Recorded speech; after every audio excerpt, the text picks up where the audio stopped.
Sí, estamos en medio de esta situación de la interferencia, esa acusación, ¿verdad?, de la interferencia de la Policía Federal. Usted mismo ahí hablando al respecto de eso.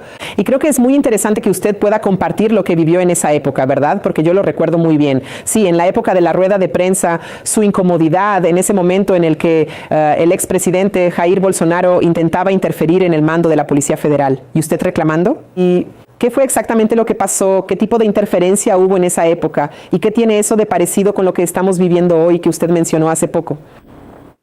Bueno, creo que es interesante discutir el pasado, pero ahora tenemos que mirar el presente y tenemos que mirar el futuro. En cuanto al pasado, ya expuse mis razones ahí. Porque entrevisté al abogado del hijo del presidente Lula y él dice justamente que hay una intención de la Policía Federal de perjudicar al presidente Lula, ¿verdad? Incluso llegó a hablar de una interferencia de la Policía Federal en las elecciones de este año. ¿Usted percibe ese tipo de interferencia para perjudicar al presidente Lula por parte de la Policía Federal? ¿O cree que la Policía Federal está protegiendo al hijo del presidente? Lo que veo es que existen sospechas graves de que el robo a los jubilados y pensionados del INSS tuvo la participación del hijo del presidente. Y lo vi con mis propios ojos. Fui testigo ahí en la Comisión Parlamentaria Mixta de Investigación del INSS, cuando confronté al calvo del INSS, cuando confronté a Alessandro Stefanuto, cuando presentamos solicitudes para investigar a Luliña o a esa socialité, la tal Roberta de Singer, la base del gobierno, actuando explícitamente para que no fueran aprobados. Entonces, temo que ese comportamiento se repita en la cúpula de la Policía Federal. No estoy aquí acusando, haciendo esa afirmación, evidentemente, pero no entiendo por qué ese conflicto de la cúpula de la Policía Federal con el ministro André Mendonça, que ha hecho un buen trabajo. Si no fuera por el ministro André Mendonça, Alessandro Stefanuto estaría libre hasta hoy, burlándose de la población. Senador, escuché la convención del PL que lo oficializó a usted. Usted resaltó mucho el eslogan ahí, el juez de Lava Jato. Sí, me quedé pensando, ¿cómo es la relación del juez de Lava Jato con el condenado del Mensalão entre usted y Valdemar Costaneto? ¿Cómo es su relación con él? Mira, hoy, Bruno, la situación está muy clara aquí. Lo que pasó en Paraná, en la composición política después del fin de las convenciones. Tenemos al PL, al Novo y al Podemos juntos, que representan a la derecha y a la centroderecha. Queremos rescatar el espíritu de Lava Jato, que es ese espíritu de integridad para poder atender bien al ciudadano. Y contra nosotros, ¿qué tenemos? El proyecto de poder de la izquierda, representado ahí por el PT aquí en el Estado, que defiende al gobierno de Lula, que defiende todos esos abusos que vimos en estos últimos 4 años. El técnico, de ser un funcionario que solo había hecho su trabajo. La semana siguiente surgieron sospechas fundamentadas de que él recibió un mensalão de 250,000 reales mensuales. ¿Y quién lo puso ahí, Fabiola? El presidente Lula.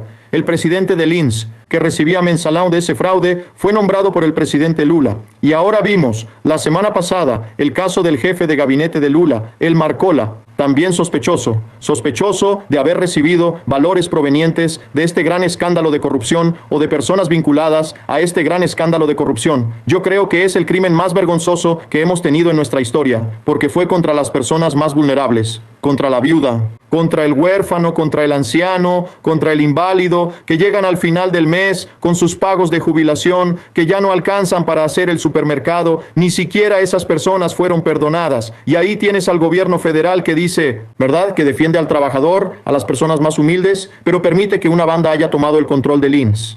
Senador, cambiando un poco de tema, recientemente el Supremo Tribunal Federal lo declaró reo por unanimidad por el delito de calumnia contra el ministro Gilmar Méndez, ¿verdad? Después de la divulgación de aquel video en el que usted habla de comprar un habeas corpus a un magistrado, su defensa alegó que se trataba de una broma en un ambiente relajado y en otro contexto. Esa es la tesis que fue rechazada por la relatora y por el Supremo, ¿verdad? Y entonces, como ex juez federal y como ex ministro de Justicia, que construyó una carrera exactamente, exigiendo decoro institucional y exigiendo rigor ético, ¿no cree usted que insinuar una compra de habeas corpus de una decisión judicial, aunque sea con el pretexto de una broma, no termina contribuyendo a la corrosión del poder judicial al que usted perteneció y no termina comprometiendo un poco el discurso de defensa de las instituciones? Leonardo, lo que más ha comprometido la credibilidad del Poder Judicial son esas decisiones que no entendemos. Por ejemplo, un sujeto robó en el caso de Petrolão. Vamos a poner un ejemplo más neutral aquí. Sergio Cabral, ¿verdad? Gobernador de Río de Janeiro, condenado tanto por mí como por la Justicia Federal de Río de Janeiro, a alguien que confesó sus crímenes e incluso dijo en una oportunidad durante una audiencia que exageró en el robo al Estado. Hoy ese individuo está libre, suelto, al lado de la piscina, tomando una caipiriña y presumiendo, recomendando series y películas. Eso sí, ha disminuido mucho la credibilidad de nuestro poder judicial, o el trato excesivo que vimos contra aquellas personas de Río de Janeiro, como la chica del labial, la peluquera, que pintó una frase de protesta en una estatua y fue condenada a 14 años de prisión. Eso sí ha corroído la credibilidad del Poder Judicial. Pero en este episodio, Leonardo, tengo la confianza de que la Suprema Corte va a declarar improcedente esa denuncia. Al final, al recibir la denuncia, no hay juicio de mérito y ellos mismos se encargaron de dejar eso claro. Y toda la jurisprudencia, toda la ley que trata sobre ese tema, dice que ese tipo de declaración no implica en la comisión de ningún delito. Y fue algo que ocurrió incluso antes de que yo asumiera el mandato en el Senado. Así que ni siquiera debería estar en la Suprema Corte. Pero estamos tratando esto con tranquilidad en los tribunales y esperamos con serenidad cuando se realice ese juicio. Pero usted tampoco nunca se ha negado, ya hemos conversado bastante varias veces antes, usted nunca se ha negado a dar su evaluación sobre algunos puntos. En este caso específico, ¿usted se arrepiente de la declaración? Ya me he pronunciado sobre eso. Yo estaba en una fiesta junina antes de ser nombrado senador y está ese juego, Leonardo, de la penitencia de la fiesta junina, que es el juego de la cárcel, donde pagas ahí algunos reales, ¿no? 50 reales para que alguien sea arrestado y luego 50 reales para que alguien sea liberado. Entonces me refería a una prisión de fiesta junina. No tiene nada que ver esa cuestión, esa acusación de calumnia. Es un asunto totalmente desvirtuado. Así que nosotros tenemos la conciencia tranquila. Yo siempre he tratado con absoluto respeto a nuestras instituciones, pero como senador también, y no estoy diciendo que este sea el caso, no puedo dejar de hacer las críticas necesarias en relación a decisiones, ya sea del Supremo o de otras cortes, que entendemos que no están conformes a la ley, conformes a la justicia. En estos 4 años, por ejemplo, allá en el Senado, he sido una voz crítica. He visto una interferencia excesiva de decisiones de algún ministro del Supremo Tribunal Federal sobre las prerrogativas legislativas, sobre la competencia legislativa.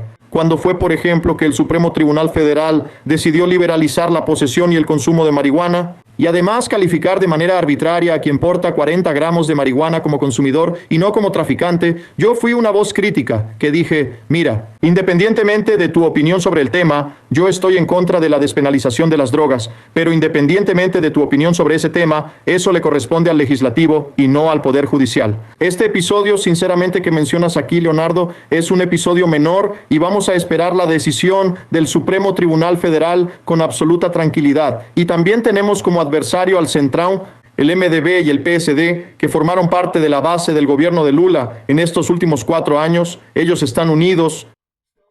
Ahora también están con partidos clientelares del Centrão y en contra de nuestro proyecto. Me preocupa el gobierno del estado de Paraná. Si somos honrados con esa preferencia, puedes estar seguro de que tendremos tolerancia cero con respecto a la corrupción y cualquier tipo de desvío. Y por mi historial, creo que todos pueden confiar en lo que afirmo. En cuanto a Valdemar, presidente del PL, los errores que cometió en el pasado ya los pagó, incluso allá. Cumplió su condena en ese periodo y evidentemente se encuentra en otra situación en el momento actual. ¿Está de acuerdo? Puede complementar. ¿Está de acuerdo con esa posición reciente de él, de que los presidentes de partido tienen derecho a indicar enmiendas parlamentarias? Vi esa decisión con cierto asombro, porque en la propia decisión no se afirma que haya habido ningún tipo de desvío de valores ni de enmiendas parlamentarias. Te voy a decir lo que hago con las mías, Bruno. Yo destino, por ejemplo, para la seguridad pública, para la salud. En estos últimos 4 años destiné 69 millones de reales a hospitales filantrópicos que, lamentablemente, por el subfinanciamiento de la salud, en el estado de Paraná, que es el 26º estado en términos de porcentaje del presupuesto destinado a la salud. En fin, esos hospitales con el sombrero en la mano. Queremos acabar con eso, terminar con eso, construyendo una experiencia de la tabla SUS paranaense. Yo pongo todas mis enmiendas, Bruno, en transparencia activa. Ahí está el contacto seguro. Gabinete Sergio Moro, contactoseguro.br, tiene el valor, el beneficiario, la fase de ejecución de la enmienda, todos los detalles para empoderar al ciudadano e incluso a los órganos públicos para hacer la fiscalización necesaria. En ese caso de Valdemar, sí, No hay ninguna afirmación de desvío, que él haya podido sugerir algún destino para enmiendas. Eso puede pasar, así como yo puedo recibir sugerencias de terceros y yo las acepto o no las acepto. Lo que importa es si hubo desvío de gastos del Ejecutivo o si hubo desvío de gastos del Poder Legislativo. Eso tiene que ser investigado, eso tiene que ser aclarado, y si de hecho hubo desvío, debe ser castigado. Pero yo sinceramente no he visto hasta ahora en los elementos que fueron presentados, al menos a la prensa, cuando esa investigación se hizo pública, cualquier indicio de desvío.